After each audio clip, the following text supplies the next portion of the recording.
Pointless है इस पे काम करना क्योंकि ये फेल होगा। Motorcycles, bikes carry an emotional value.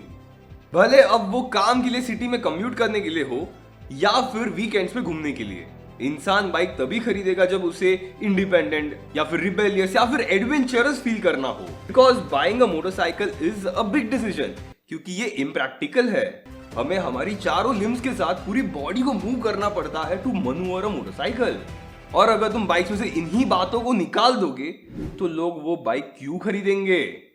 Electric bike के साथ वही हो रहा है। चलो तुम्हें मैं थोड़े बहुत सेल्स फिगर दिखाता हूँ।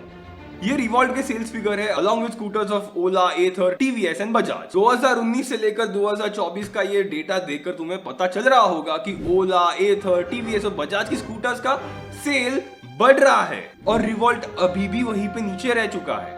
इसके अलावा अल्ट्रा वायलेट को भी देख लो यार, उनकी बाइक काफी बढ़िया है लेकिन जितना सेल्स एक्सपेक्ट कर रहे उतना नहीं हो रहा। ऐसा तो बिल्कुल नहीं है कि अल्ट्रा वायलेट ने मार्केटिंग ढंग से नहीं किया है। हर किसी को F77 के बारे में मालूम है, लेकिन मैं उसमें 3 लाख रुपए क्यों डालूं जब मुझे उसमें गियर शिफ्टिंग या फिर रेव मैचिंग करने नहीं मिलेगा। Just twist and go.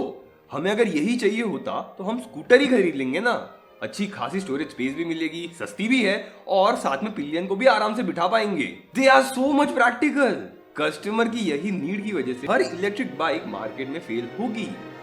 EM flux को ही देख लो, नाम तो सुना होगा ना EM फ्लक्स का। क्या बात कर रहे हो, नहीं सुना है? अल्ट्रा वायलेट और EM फ्लक्स दोनों एक ही साल में इंडिया में एस्टैब्लिश हुई थी, लेकिन एक ने ई बाइक से फोकस हटाकर दूसरे सर्विसेज देने पे फोकस किया।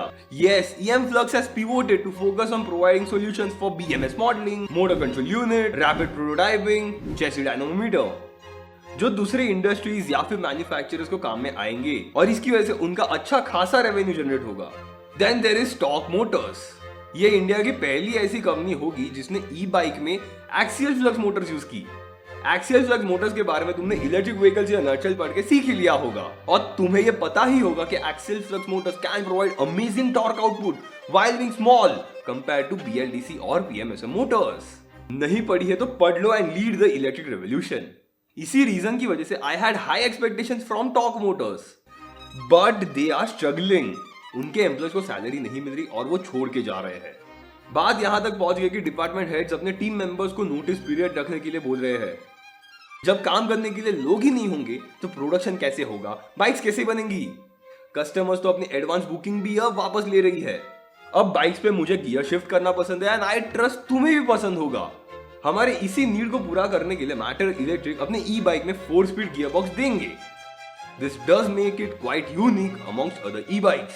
इसीलिए मैं देखना चाहूंगा how it performs in the market.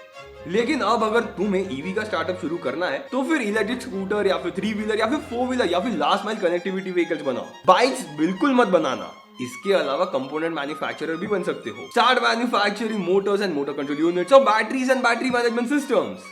इनकी काफी जरूरत है इंडिया में।